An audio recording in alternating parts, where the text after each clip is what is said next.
Eu peço que você se aconchegue bem aí na sua cadeira, porque nós vamos passar aqui os próximos 50 minutos. Ninguém falou nada, olha que vamos mais, 50 minutos. Brincadeira. Eu quero ser muito breve aqui, muito breve mesmo. Hoje é um dia diferente para a gente, um dia especial e muita emoção. E parte do que fazemos aqui tem a ver com esse momento que a gente vive nessa hora. Nós vamos participar da mesa que chamamos a mesa do Senhor. Santa Ceia, como gostamos de dizer. Aqui estão os elementos pão e vinho. Mas antes da gente participar e partilhar a mesa, deixe-me continuar o texto que o Pedro, no domingo passado, nos apresentou aqui no culto, na sua pregação, que é Atos 2, de 43 a 47. Eu vou ler para vocês.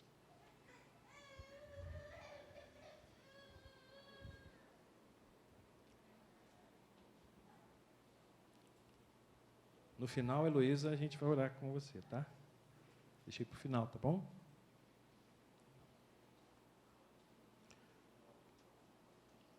Eu vou ler. Nessa Bíblia que está aí na sua cadeira, perto de você, é a página 1546, tá bom? Diz assim: todos ficaram perplexos com os sinais e maravilhas realizados por meio dos apóstolos. Os crentes viviam numa harmonia maravilhosa e tinham tudo em comum. Vendiam o que possuíam e deixavam os recursos à disposição para atender às necessidades de quem precisasse. Eles seguiam uma disciplina diária de cultos no templo, perseveravam unânimes na comunhão, seguidos das refeições nas casas, partiam o pão. Cada refeição era uma celebração vibrante e alegre, com muito louvor a Deus. O povo da cidade apreciava o que via. Todos os dias, o número deles aumentava e Deus acrescentava os que iam sendo salvos.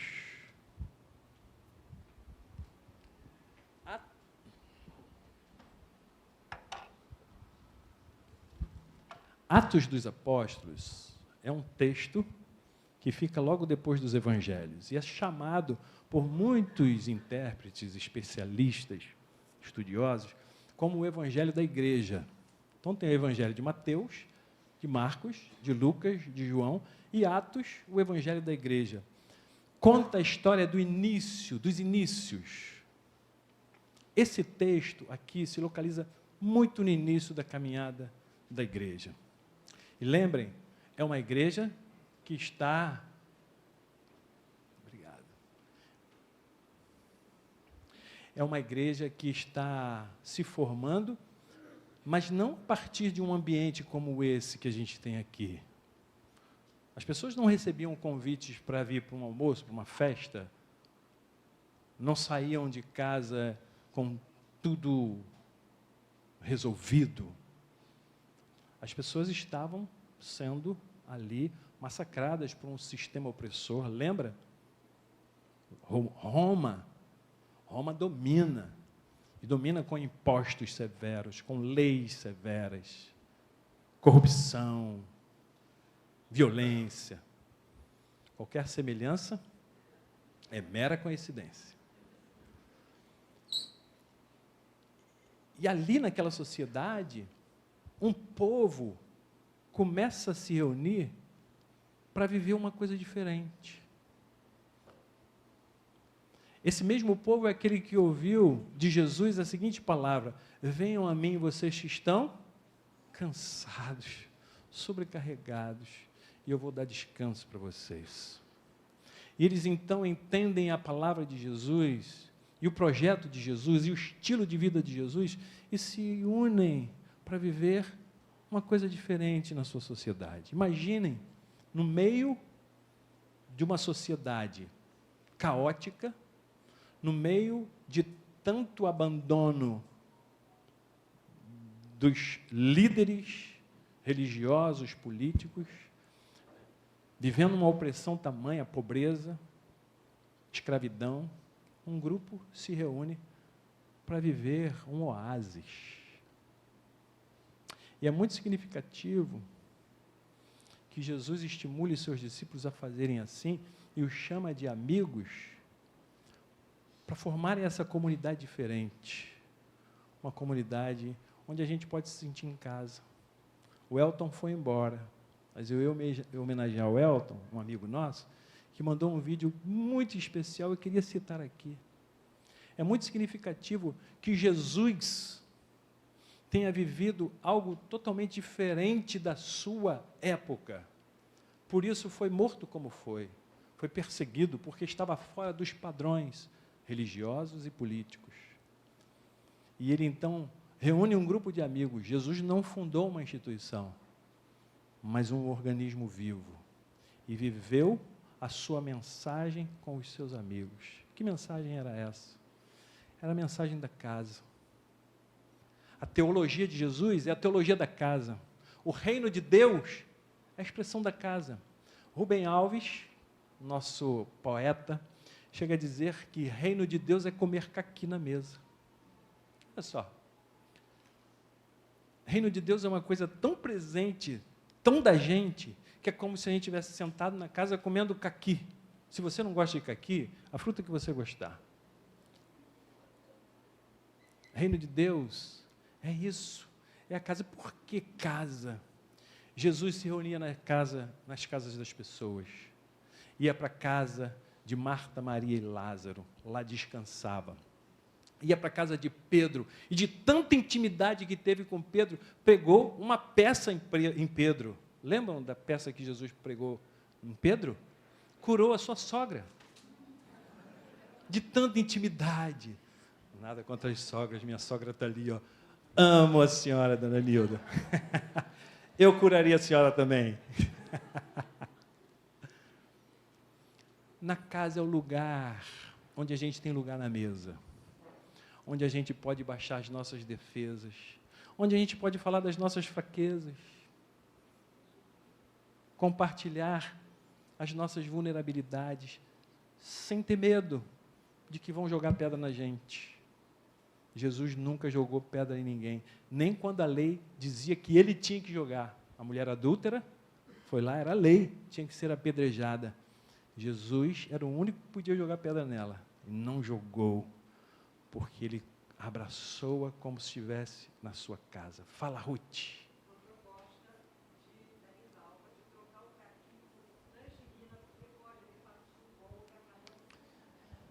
Mas vou fazer a Lindalva está propondo trocar caqui por tangerina, porque pode dar um gomo para cada um. Mas o caqui também a gente pode partir um pedacinho para cada um. Deixa eu defender o meu caqui. Deixa eu defender o Rubem Alves. Jesus gostava de estar com seus discípulos, e gostava tanto que tem um camarada, um escritor, que escreveu um livro. Sabe qual é o nome do livro? A Comensalidade de Jesus. Jesus era comensal, gostava de sentar à mesa e comer. Por quê? Sentar à mesa marcava uma coisa: nós estamos em casa, meus amigos. Você pode abrir o seu coração. O seu coração é solo sagrado. Você pode dizer que você falhou. Você pode dizer que você vacilou. Você pode dizer que você está a ponto de desistir. Não é isso que o texto diz lá no vídeo? Estou copiando e colando. Que você pode ser você. E nessa casa, formada por Jesus, e que nos convidou para sermos membros dessa casa, é lugar disso. É lugar de abraço, de aceitação, da gente se olhar e se amar. Nesse lugar, a gente se sente seguro. E desse lugar, brota vida. Vida para a gente mesmo. Vida para a nossa casa. Vida para os nossos filhos, para os nossos irmãos. Falava aqui, Juju, o Eduardo já saiu, vocês começaram ali a criação da Juliana, da Júlia. como é importante a gente aprender a amar como Jesus nos ensinou. O grande mandamento de Jesus, que a Ruth Lázari, nossa professora, nos ensinou, que Jesus atualizou aquela sentença do Antigo Testamento. Não é, amem-se uns aos outros como a si mesmos.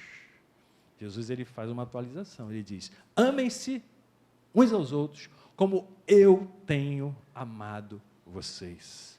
Essa casa é lugar da gente aprender que a gente pode se entregar para o outro, pode se vulnerabilizar diante do outro. Sabe por quê?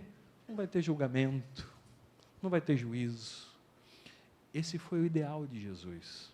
E sabe quem viveu esse ideal? Essa comunidade do primeiro tempo. Isso era uma coisa tão forte, que as pessoas viam isso e invejavam. Diziam assim, eu quero isso para mim, eu quero viver isso. Isso é contagiante. Tertuliano, um escritor, pai da igreja do primeiro século, segundo século, ele observando o movimento dos crentes que iam para o martírio, morrer pela causa do Evangelho, morrer pelo estilo de vida e pela vida, pela família que Jesus fundava, escreveu o seguinte, vejam como se amam os crentes, como se abraçam,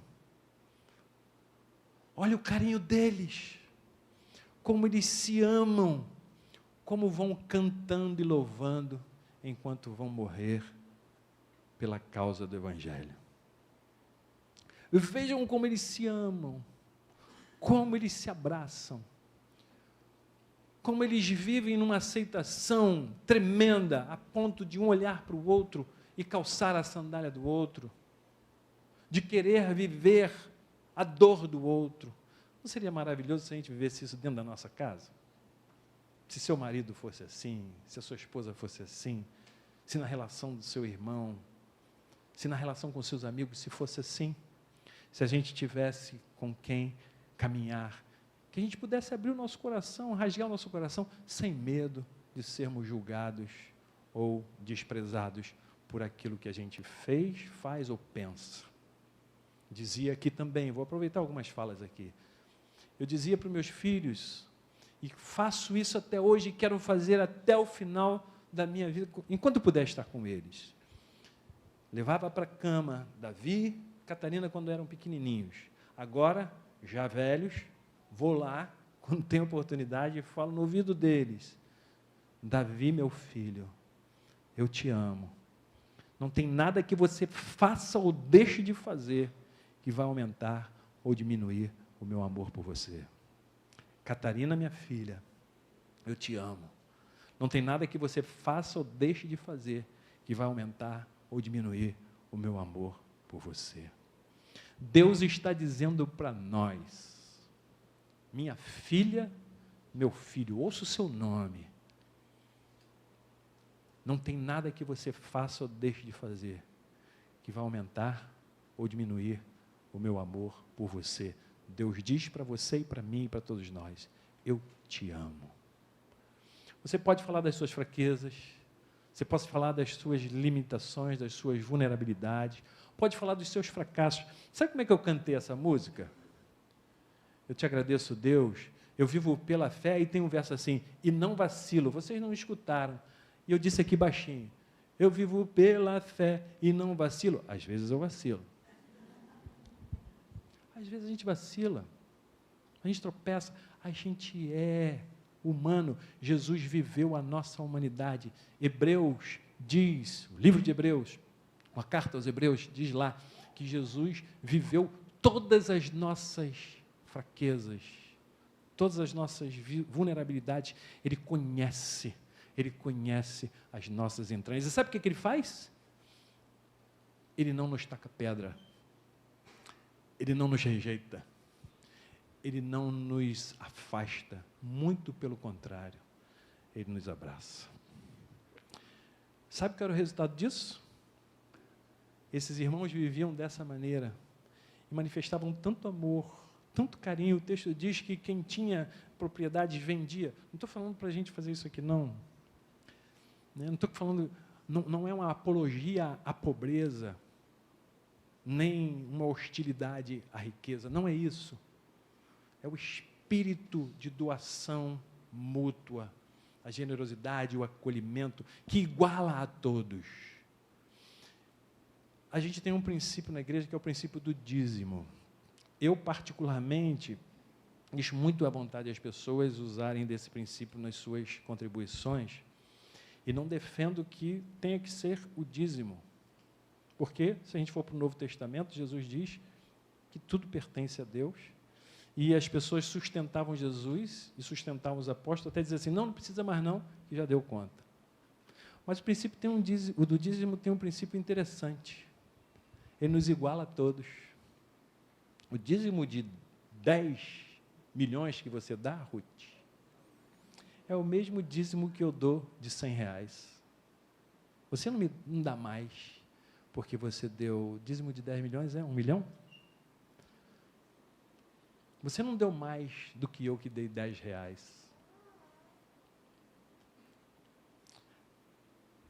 Esse é o princípio da igualdade do reino, do acolhimento, da aceitação de Jesus, que nos torna todos iguais.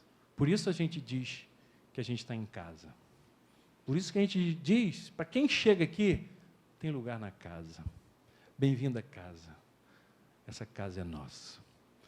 CPBT, Comunidade Presbiteriana da Barra da Tijuca. Hoje a gente completa, hoje não, anteontem, dia 20, a gente completou 24 anos de existência. Graças a Deus, nós nascemos com esse DNA. E DNA é coisa que não se muda. O nosso DNA é esse. Somos discípulos de Jesus, que amamos e queremos amar e continuar aprendendo a amar como Ele nos amou. E essa é a nossa pregação. E dizia lá na nossa reunião agora há pouco com os novos membros, às vezes a gente fica preocupado com o que falar. Como é que eu vou pregar? Dá mais ousadia, Senhor. E Jesus mandou os 70 irem para as cidades pregar o Evangelho e disse assim, não se preocupem com o que vocês vão levar, não se preocupem nem com o que vocês vão falar, o Espírito vai dizer. E mais à frente, Francisco de Assis vai dizer, pregue o Evangelho, se for preciso, use palavras. Essa turma de Atos, muitos pregaram o Evangelho, a maioria era analfabeto, sequer sabiam falar direito. A pregação deles não era uma pregação eloquente, articulada, cheia de lógica, de raciocínio. A pregação deles era a vida. Viviam com o coração dedicado a Deus. Queriam aprender de Jesus. E aprender de Jesus é isso. É aprender a amar, a nos aceitar, a nos acolher, a nos doar para o outro, a nos aproximar da nossa humanidade, nos aproximando do outro com a sua humanidade e cultivando isso na nossa comunidade. Jesus nos convidou, lembra que Jesus gosta da casa e gosta de uma comidinha? Jesus gostava de comer. E no último momento da sua vida, antes de passar pela cruz, ele chama os seus discípulos e diz assim, como eu ansiei, como eu estava ansioso por comer essa ceia com vocês. Sentou-se no cenáculo, que era uma sala, e se assentou com seus discípulos para comer uma refeição. E disse, meus amigos, não chamo vocês de servos, vocês são meus amigos. Comam comigo. Porque comer à mesa com Jesus significava isso. Estamos juntos, somos uma família. Partilhamos a nossa alegria e partilhamos a nossa dor. Daqui a pouco, vocês vão chorar por mim. E eu vou suar sangue de tanta agonia. Mas a gente vai estar sempre juntos. Quando a gente partilha o pão aqui e participa dessa ceia juntos, a gente está dizendo, Jesus, estamos juntos. Jesus está aqui com a gente, partindo a sua vida, repartindo conosco o seu coração. E eu queria fazer esse momento com você, dentro dessa perspectiva. Somos família de Deus. Estamos em casa. Será que você podia fechar os seus olhos um pouco? Ouça essa voz no seu coração, na sua alma. Ouça o seu nome sendo dito por Ele,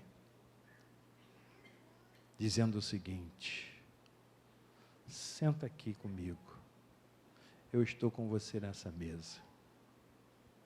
Somos uma família, somos um só corpo, temos um único coração.